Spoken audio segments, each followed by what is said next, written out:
ನಮಸ್ಕಾರ ರಿವ್ಯೂ ಚಾನಲ್ಗೆ ಸ್ವಾಗತ. ನಾನು ಸಖ್ಯಾ ಗಾಂವ್ಕರ್. ಮೋದಿ ಅಂದು ತಗೊಂಡ ನಿರ್ಧಾರ ಇವತ್ತು ಜಗತ್ತನ್ನೇ ನಿಬ್ಬೆರಗಾಗುವಂತೆ ಮಾಡಿದೆ. ಭಾರತ ಮಾತ್ರ ಈ ಸಿಚುವೇಶನನ್ನು ಸರಿಯಾಗಿ ಹ್ಯಾಂಡಲ್ ಮಾಡ್ತಲ್ಲ. ಭಾರತದ ವಿದೇಶಾಂಗ ನೀತಿ ಇವತ್ತು ಅಮೆರಿಕವನ್ನು ಮೀರಿಸುವಂತಿದೆಯಲ್ಲ ಅನ್ನುವಂಥ ಯೋಚನೆ ಮಾಡುವಂತಾಗಿದೆ ಇವತ್ತು ನಡೆದಂತಹ ಒಂದು ಘಟನೆಯಿಂದ. ಜಗತ್ತನ್ನು ಬೆಚ್ಚಿ ಬೀಳಿಸಿರುವ ಘಟನೆ, ಜಗತ್ತು ಎಂದು ಮರೆಯಲಾರದ ಘಟನೆ ಮತ್ತು ಜಗತ್ತಿನ ಇತಿಹಾಸ ಅಂತ ಬಂದಾಗ ಎಂದೂ ಮರೆಯಲಾಗದಂಥ ಒಂದು ಘಟನೆ ನಡೀತು ಇವತ್ತು. ವಿಶ್ವವನ್ನೇ ಹುಬ್ಬೇರಿಸುವಂತೆ ಮಾಡಿದ ಘಟನೆ ಮತ್ತು ಭಾರತ ಮಾತ್ರ ಕರೆಕ್ಟಾಗಿ ಇದನ್ನು ಅರ್ಥ ಮಾಡಿಕೊಂಡು ಸರಿಯಾದ ವಿದೇಶಾಂಗ ನೀತಿಯನ್ನು ಅನುಸರಿಸಿ ತನ್ನ ದೇಶಕ್ಕೂ ಅನುಕೂಲ ಮಾಡಿ ಇವತ್ತು ಜಗತ್ತಿಗಾಗ್ತಾ ಇದ್ದ ಅತಿ ದೊಡ್ಡ ತೊಂದರೆಯನ್ನು ತಪ್ಪಿಸಿತಲ್ಲ ಮೋದಿ ಅದೊಂದು ನಿರ್ಧಾರ ಅನ್ನುವಂತೆ ಚರ್ಚೆಗೆ ಕಾರಣವಾಗಿದೆ.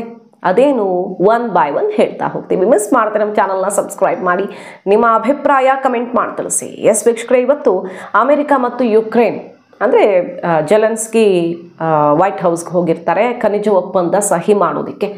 ಅಮೆರಿಕ, ಟ್ರಂಪ್, ವ್ಯಾನ್ಸ್ ಮತ್ತು ಜೆಲೆನ್ಸ್ಕಿ ನಡುವೆ ತೀವ್ರ ಜಟಾಪಟಿ, ಕಿತ್ತಾಡ್ಕೊಂಡಿದ್ದಾರೆ, ಲಿಟ್ರಲಿ ಕಿತ್ತಾಡ್ಕೊಂಡಿದ್ದಾರೆ ಮೀಡಿಯಾ ಮುಂದೆ.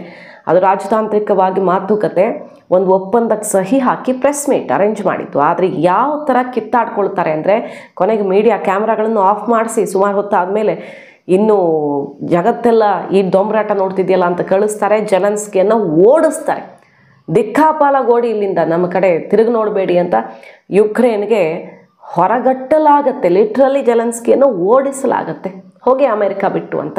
ಅಂಥದ್ದೊಂದು ಘಟನೆ ನಡೆದಿದೆ. ಇದಕ್ಕೂ ಭಾರತಕ್ಕೂ ಮೋದಿ ನಿರ್ಧಾರಕ್ಕೂ ಏನು ಸಂಬಂಧ ನೋಡ್ತಾ ಹೋಗೋಣ. ರಷ್ಯಾ ಮತ್ತು ಯುಕ್ರೇನ್ ನಡುವೆ ಯುದ್ಧ ಶುರುವಾಯ್ತಲ್ವ, ಆಗ ರಷ್ಯಾದ ಮೇಲೆ ಮುನಿಸ್ಕೊಂಡಂತಹ ರಾಷ್ಟ್ರಗಳು ಆರ್ಥಿಕ ದಿಗ್ಬಂಧನವನ್ನು ವಿಧಿಸಿದ್ವು ಮತ್ತು ಭಾರತಕ್ಕೆ ರಷ್ಯಾ ಯಾವತ್ತಿಗೂ ಫ್ರೆಂಡ್. ಹಾಗಾಗಿ ಭಾರತ ಈ ಹೊತ್ತಲ್ಲಿ ಜಾಣ ನಡೆಯನ್ನು ಅನುಸರಿಸ್ತು. ರಷ್ಯಾದ ಜೊತೆಗಿನ ಸ್ನೇಹ ಸಂಬಂಧವನ್ನು ಗಟ್ಟಿ ಮಾಡಿಕೊಳ್ಳೋದು ಒಂದು ಕಡೆ ಆದರೆ, ಭಾರತ ಮೊದಲು ನೇಷನ್ ಫಸ್ಟ್ ಪಾಲಿಸಿಯಲ್ಲಿ ನಮಗೆ ಲಾಭ ಸಿಗುತ್ತೆ, ನಮಗೆ ಕಡಿಮೆ ಬೆಲೆಯಲ್ಲಿ ಕ್ರೂಡ್ ಆಯಿಲ್ ಸಿಗುತ್ತೆ. ಅವರಿಗೆ ಯಾರೂ ತಗೊಳ್ಳೋರಿಲ್ಲ, ದಿಗ್ಬಂಧನ ಹಾಕಿದ್ದಾರೆ. ನಮಗೆ ಕಡಿಮೆ ಬೆಲೆಯಲ್ಲಿ ಸಿಗುವಂಥ ಒಂದೊಳ್ಳೆ ಅವಕಾಶ ತಂತಾನೇ ಒದಗಿ ಬಂದಿದೆ. ಶಾಂತಿ, ಯುದ್ಧ ಯಾರಿಗೂ ಬೇಕಾಗಿಲ್ಲ, ಶಾಂತಿ ನೆಲೆಸಲಿ. ಆದರೆ ಆಗ್ತಾ ಇದೆ, ಆಗುವಾಗ ಏನು ಲಾಭ ಅದನ್ನು ತಗೋಬೇಕಲ್ಲ.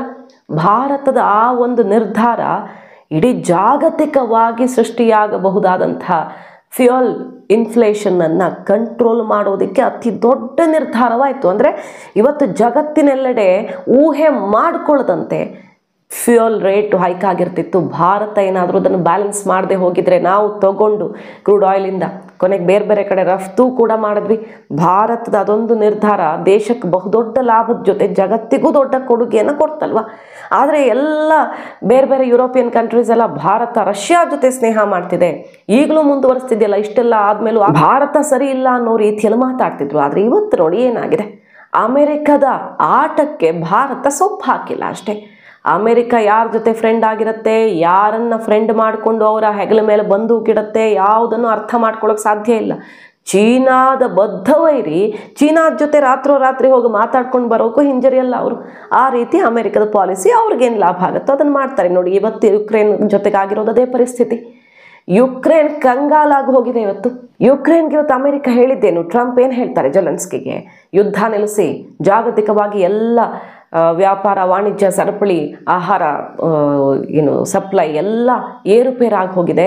ನಿಮ್ಮ ದೇಶ ಅಲ್ಲೋಲ ಕಲ್ಲೋಲಾಗಿ ಜನ ಕಂಗೆಟ್ಟು ಹೋಗಿದ್ದಾರೆ, ಬಹಳ ಸಂಕಷ್ಟದಲ್ಲಿದೆ, ಮೊದಲು ಶಾಂತಿ ಒಪ್ಪಂದ ಸ್ಥಾಪಿಸಬೇಕಾಗಿದೆ ಅಂತ ಹೇಳ್ತಾರೆ ಟ್ರಂಪ್. ಇವತ್ತು ಹೋಗಿ ಯುದ್ಧ ಹೆಂಗೆ ನಡೀತು, ಯಾರು ಕೊಟ್ಟರು, ಬಂದೂಕು, ಮದ್ದು, ಗುಂಡು, ಶಸ್ತ್ರಾಸ್ತ್ರಗಳನ್ನು ಸಪ್ಲೈ ಮಾಡಿದ್ದಿದೆ ಅಮೆರಿಕ. ಅವತ್ತು ಬೈಡೆನ್ ಇದ್ರು, ಇವತ್ತು ಟ್ರಂಪ್ ಇದ್ದಾರೆ, ಅದು ವ್ಯತ್ಯಾಸ. ಬಿಟ್ಟರೆ ಸಪ್ಲೈ ಮಾಡಿದ್ದ ಅಮೆರಿಕ, ಹಿಂದಿಂದ ಒತ್ತು ಕೊಟ್ಟಿದ್ದು ಅಮೆರಿಕ. ರಷ್ಯಾನ ಎದುರಿಸೋಕ್ಕಾಗ್ತಿತ್ತು ಯುಕ್ರೇನ್ಗೆ, ಒಂದು ವಾರದಲ್ಲಿ ಬಡಿದು ಬಾಯಿಗೆ ಹಾಕ್ಕೊಳ್ತಾ ಇದ್ರು. ಆದರೆ ಇಷ್ಟು ದಿನ ಮುಂದುವರೆದಿದ್ದು ಹೆಂಗೆ, ಇದೇ ಅಮೆರಿಕದಿಂದ ತಾನೆ. ಆದರೆ ಇವತ್ತು ಅಮೆರಿಕ ಹೇಳ್ತಾ ಇದೆ ಯುಕ್ರೇನ್ಗೆ ಮೊದಲು ನಿಲ್ಲಿಸಿ, ಎಲ್ಲ ಸರಿ ಮಾಡಿ ಅಂತ.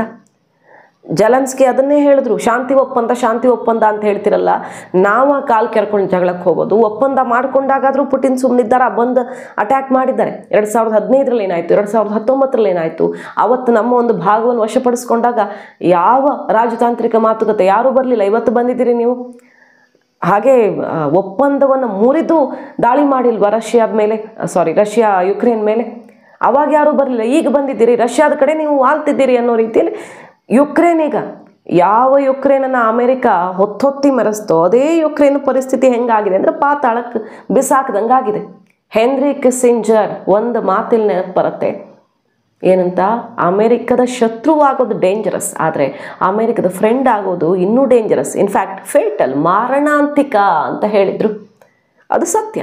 ಅಮೆರಿಕವನ್ನು ನಂಬಿಕೊಂಡು ಯುದ್ಧ ಮಾಡೋಕೆ ಹೋದ ಯುಕ್ರೇನ್ನ ಪರಿಸ್ಥಿತಿ ಈಗ ಆ ಕಡೆನೂ ಇಲ್ಲ ಈ ಕಡೆನೂ ಇಲ್ಲ, ಯಾರಿಗೂ ಬೇಡದ ಅನಾಥ ಕೂಸಾಗಿದೆ ಯುಕ್ರೇನ್. ಈಗ ಪಾತಾಳಕ್ಕೆ ತಳ್ಳಿತಾರೆ. ನಾನಿದ್ದಿದ್ರೆ ಯುದ್ಧ ಆಗೋಕೆ ಬಿಡ್ತಿರ್ಲಿಲ್ಲ, ಬೈಡನ್ ಇದ್ದಿದ್ದ ಕಾಯ್ತೋದು, ಈಗೆಲ್ಲ ನಿಲ್ಲಿಸಿ ಬಂದ್ ಮಾಡಿ ಅಂಗಡಿನ ಅಂತಿದ್ದಾರೆ.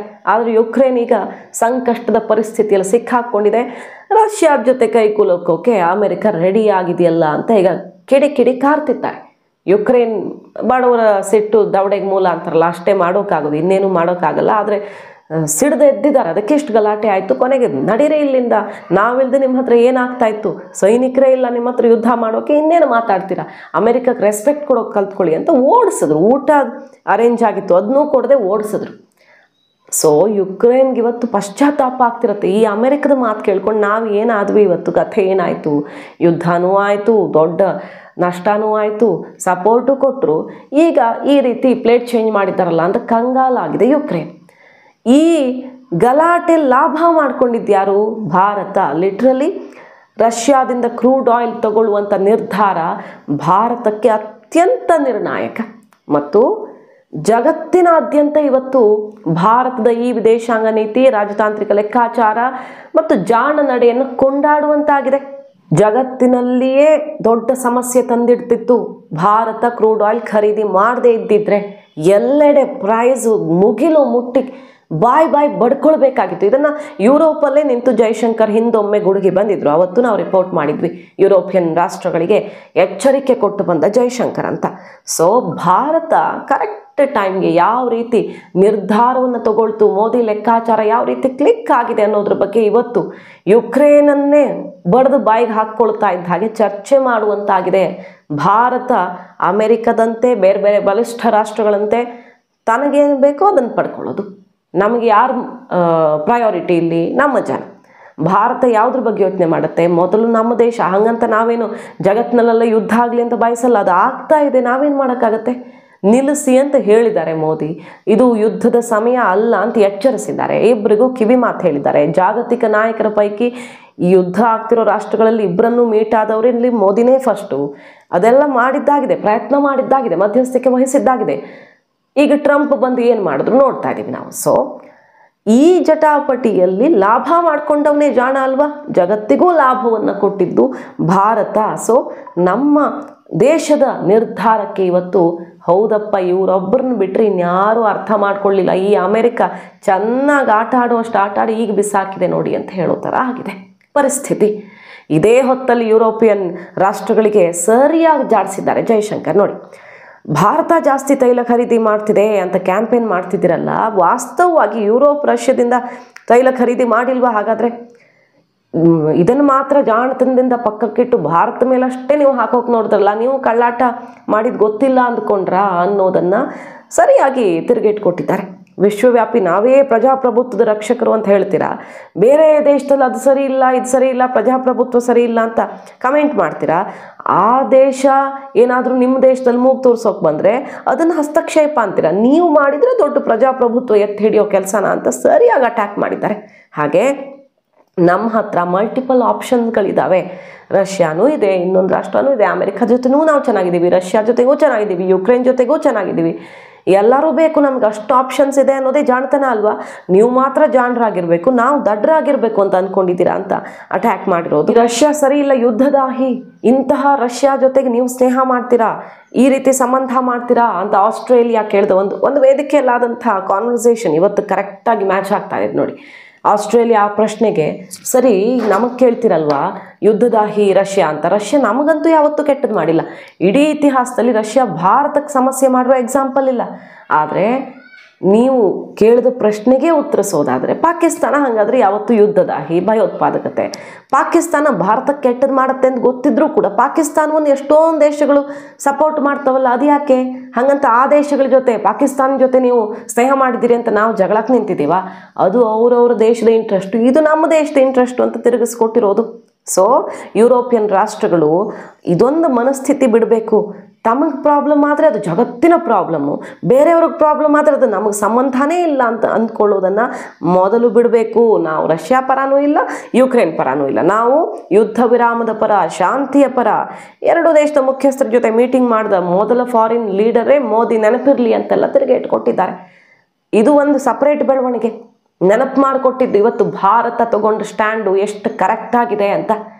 ಮತ್ತೊಂದು ಕಡೆ ಯುಕ್ರೇನ್ ಮತ್ತು ಅಮೆರಿಕ ನಾಯಕರ ನಡುವಿನ ಕೈ ಮಿಲಾಯಿಸೋ ಹಂತದ ಜಟಾಪಟಿ ಜಗತ್ತಿನ ಇತಿಹಾಸದಲ್ಲಿ ಮರೆಯೋದಕ್ಕಾಗದಂಥ ಒಂದು ಘಟನೆ ನಡೆದಿದೆ. ಸೊ ಭಾರತ ಇಲ್ಲಿ ಬುದ್ಧಿವಂತಿಕೆಯಿಂದ ತಗೊಂಡ ನಡೆ ಇದೆಯಲ್ಲ, ಅದು ಈಗ ಇಡೀ ಜಗತ್ತು ಹುಬ್ಬೇರಿಸುವಂತೆ ಮಾಡಿರುವುದು. ಮಾಹಿತಿ ನಿಮ್ಗೆ ಇಷ್ಟ ಆಗಿದ್ರೆ ಮಿಸ್ ಮಾಡದೆ ನಮ್ಮ ಚಾನಲ್ನ ಸಬ್ಸ್ಕ್ರೈಬ್ ಮಾಡಿ, ನಿಮ್ಮ ಅಭಿಪ್ರಾಯ ಕಮೆಂಟ್ ಮಾಡಿ ತಿಳಿಸಿ. Thank you.